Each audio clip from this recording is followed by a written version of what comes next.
Hello students, आज हम 10वीं के ज्योमेट्री में पहले चैप्टर का एक प्रमेय देखने के बाद दूसरा उसी का विलोम देखने जा रहे हैं। पहला प्रमेय हम देखे समानुपात का मूलभूत प्रमेय। आज हम देखने वाले हैं समानुपात के मूलभूत प्रमेय का विलोम, जिसको अंग्रेजी में कन्वर्स ऑफ बीपीटी कहते हैं। अब इसका कथन क्या है?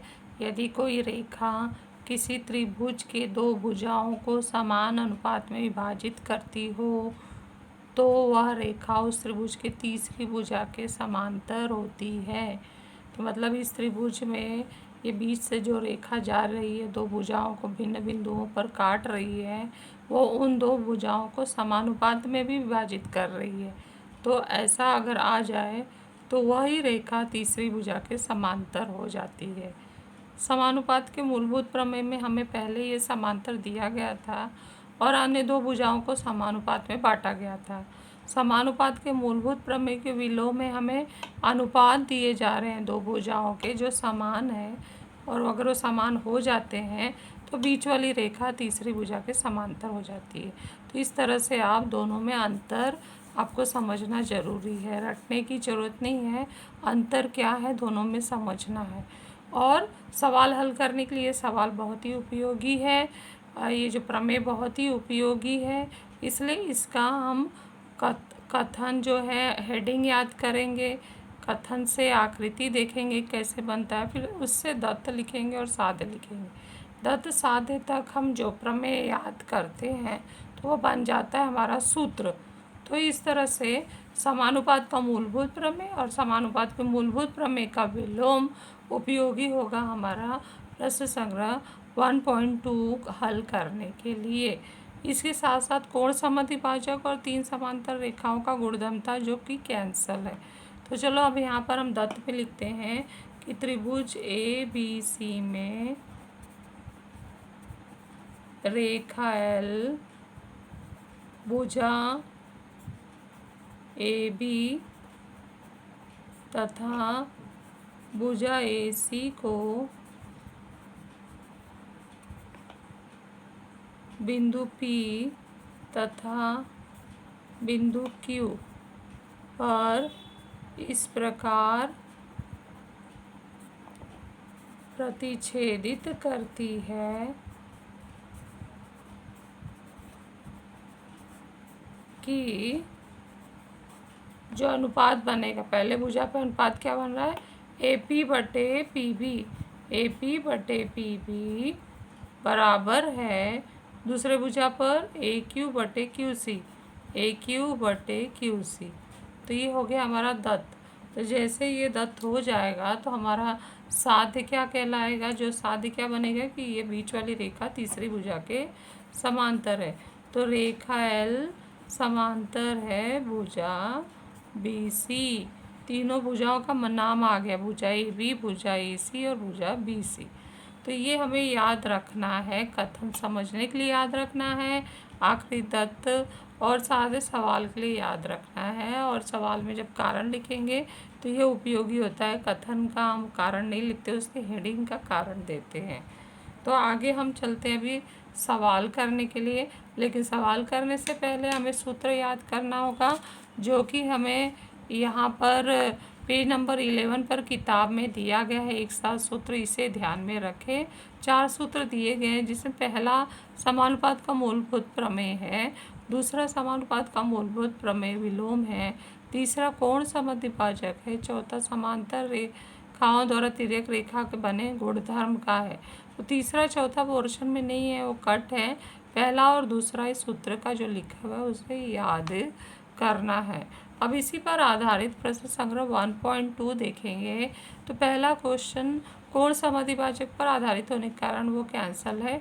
दूसरा क्वेश्चन में हम देख रहे हैं कि हमें क्या दिया गया कि त्रिभुज PQR में NM जो बीच से भुजा जा रही है तो वह उसमें दो अनुपात बना रही है, PN और NR का, और PM बटे MQ का बना रही है, जिसमें मान अधूरा दिया है। NR का मान दिया है, PN नहीं दिया, लेकिन हम बाहर से देखें तो PR दिया है। तो PR माइनस NR कर देंगे, 20 में से 8 घटा देंगे तो यहाँ पर 12 आ जाएगा।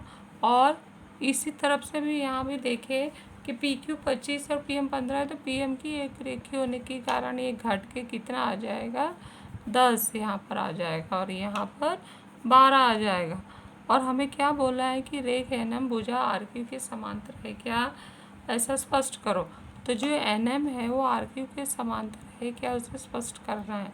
तो हम क्या करेंगे, पहले इस भुजा का अनुपात निकालेंगे, फिर दूसरी भुजा का अनुपात निकालेंगे, बराबर होगा तो फिर उसे सिद्ध हो जाएगा कि बीच वाली रेखा जो है तीसरी भुजा के समांतर है। तो चलो हल करते हैं। आंसर में सबसे पहला पॉइंट लिखेंगे, पी एन धन एन आर बराबर है पी आर, कारण होगा P dash N dash R. मान रखते हैं तो पी एन धन एन आर का 8 बराबर पी आर 20, इसलिए पी एन बराबर 20 ऋण 8 बराबर 12। नंबर 2 डाल दिया और आगे चलते हैं। इसका स्क्रीनशॉट लेकर लिख लो क्या क्या दिया गया है। फिर नंबर 3 पर दूसरा भुजा हम लेते हैं।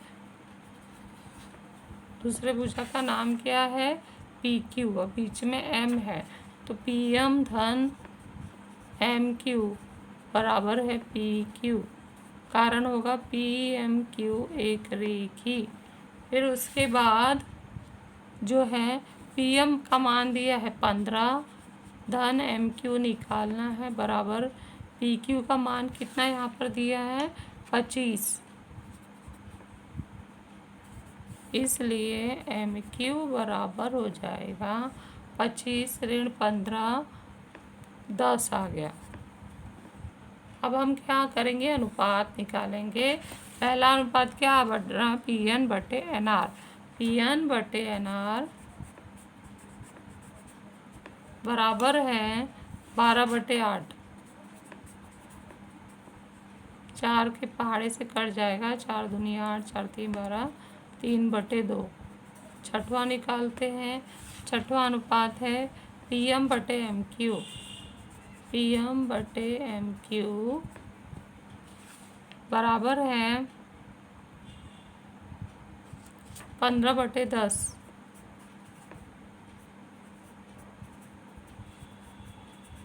दोनों का उत्तर सेम आ रहा है, इसलिए पी एन बटे एन आर बराबर है पी एम बटे एम क्यू,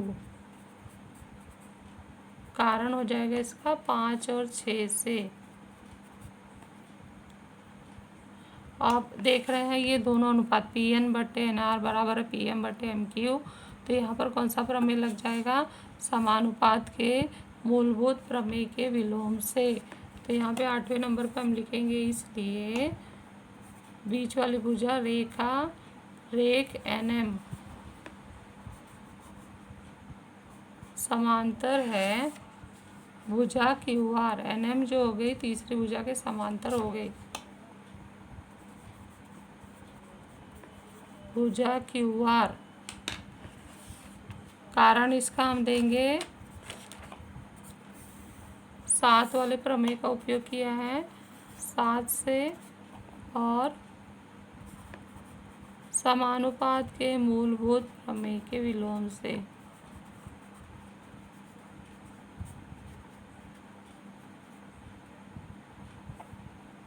मूलभूत प्रमेय के विलोम से।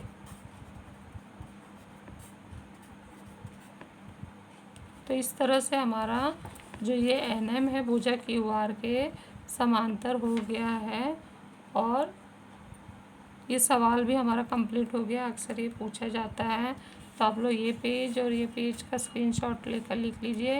नेक्स्ट सवाल पर चलते हैं। नेक्स्ट सवाल हमारा चौथा है, और बीच के सवाल जो हैं वो कट हैं। इस 1.2 में अधिकतर सवाल कट हैं। चौथा होने के बाद सीधे क्वेश्चन 10 जो है वो आप लोगों को होमवर्क में दिया जा रहा है, क्योंकि वो कृति युक्त प्रश्न है, आप आसानी से कर सकते हैं। क्वेश्चन 11 भी कैंसिल है, और 4 5 6 7 8 9 देखा जाए तो ये 3 3 6 7 सवाल कैंसिल हैं। तो हमें बहुत थोड़े से ही सवाल करने हैं। तो अब हम देखते हैं चौथा सवाल, जो बहुत ही महत्वपूर्ण है और उपयोगी है, कि जो हमें देखना है कि कोण जो त्रिभुज ABC बना है तो कोण APQ 60 अंश दिया है और कोण ABC जो दिया है वो 60 अंश है। और हमें बोला है कि ये सिद्ध करो कि AP/PB बराबर है AQ/QC। तो ये कैसे होगा, कब दो अनुपात समान होंगे? जब बीच वाली रेखा तीसरी भुजा के समांतर हो जाएगी। तो हम यहाँ देख रहे हैं कि ये जो दो रेखा है और इस तिर्यक रेखा के लिए दोनों कोण सर्वांगसम है और ये दोनों कोण कैसे संगत कोण है। तो संगत कोण सर्वांगसम होने से ये रेखा दूसरी भुजा के तीसरी भुजा के समांतर हो जाएगी और जब बीच वाली भुजा रेख है तीसरी भुजा के समांतर हो जाएगी तो अन्य दो जो अनुपात बने हैं अन्य दो भुजाओं पर वो समान हो जाएंगे। कारण हो जाएगा समानुपात के मूलभूत प्रमेय से। तो इसका उत्तर लिखते हैं हम लोग। पहला पॉइंट, रेख PQ तथा रेख BC के तिर्यक रेखा AB लेने पर किस ओर हम जा रहे हैं, यहाँ भी है तो इस ओर हम जा रहे हैं, तो इस ओर की जानकारी पहले लिखना है। वो लिख दिया। तो फिर अब कोण से कोण सर्वांगसम हो रहा है, कोण APQ सर्वांगसम है कोण ABC बराबर 60 अंश। कारण लिखेंगे दत्त, परंतु यह संगत कोण है